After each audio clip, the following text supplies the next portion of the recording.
Hello everyone, आज हम लोग मोटे बिंदु मोटे डैश पढ़ेंगे। मोटे बिंदु मोटे डैश में क्या होता है कि हम व्यंजन के पहले भाग के पहले स्थान पे अगर बिंदु लगाते हैं तो अट होता है।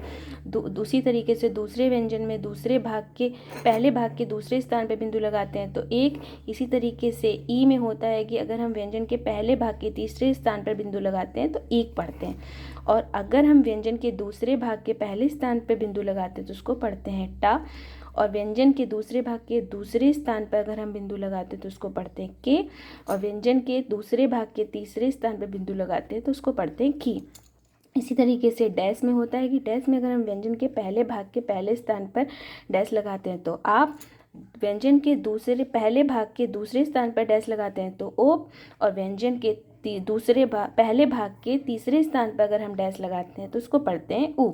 और व्यंजन के दूसरे भाग के पहले स्थान पर लगाते हैं तो बा। और व्यंजन के दूसरे भाग के दूसरे स्थान पर अगर हम डैश लगाते हैं तो उसको पढ़ते हैं बो। और इसी तरीके से व्यंजन के दूसरे भाग के तीसरे स्थान पर डैश लगाते हैं तो उसको पढ़ते हैं बू। ये हो गया हमारा मोटे बिंदु मोटे डैश। अगर आपको कुछ भी समझ में ना आया हो तो प्लीज़ कमेंट बॉक्स में कमेंट करके ज़रूर बताइएगा। और आगे आपको दूसरा वीडियो अभी जल्दी ही अपलोड कर दिया जाएगा। Okay, thank you.